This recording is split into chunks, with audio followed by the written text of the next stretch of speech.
Suhana লাইভৰ top 10 বাতৰিলৈ স্বাগতম। ৰীমা দাসলৈ শ্ৰেষ্ঠ পৰিচালকৰ সন্মান ভিলেজ ৰকষ্টাৰ 2ৰ বাবে 25 সংখ্যক নিউয়ৰ্ক ইণ্ডিয়ান ফিল্ম ফেষ্টিভেলত এই সন্মান লাভ।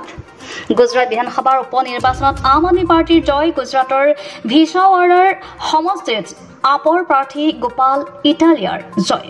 অন্ধ্ৰপ্ৰদেশৰ প্ৰাক্তন মুখ্যমন্ত্ৰী জগনমোহন ৰেড্ডিৰ বিৰুদ্ধে গোচৰ ৰুজু। অন্ধ্ৰপ্ৰদেশ আৰক্ষীয়ে ৰুজু কৰিছে গোচৰ। 18 জুনত ৰেড্ডিৰ কনভয়ত মৃত্যু হৈছিল চিলি সিংগয়া নামৰ এগৰাকী ব্যক্তিৰ।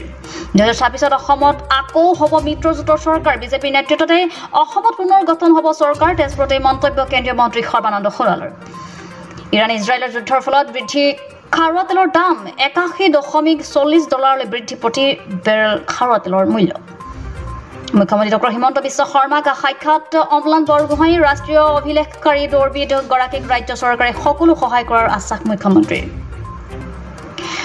ৰাজা ৰঘুবংশী হত্যাকাণ্ডৰ সন্দৰ্ভত পুনৰ গ্ৰেপ্তাৰ দুজনক। ইন্দ্ৰৰ পৰা মেঘালয় আৰক্ষীয়ে গ্ৰেপ্তাৰ কৰে 2 অভিযুক্তক। দেৱাল পাৰ হৈ মৰিগাঁও কাৰাগাৰৰ পৰা পলোৱা কয়দী পুনৰ গ্ৰেপ্তাৰ। নাবালিকা ধৰ্ষণকাৰী শ্বৰীফুদ্দিনক আকৌ 20 বছৰৰ সশ্ৰম কাৰাদণ্ড আৰু বিহা হৈছে 30,000 টকাৰ জৰিমনা।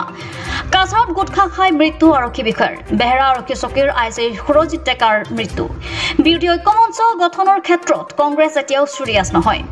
APSC কেলেংকাৰীৰ কথা কৈ কংগ্ৰেছক দুখ দিলে যদি মোক বেয়া পায় উপায় নাই। বিধায়ক অখিল গগৈৰ এই মন্তব্য।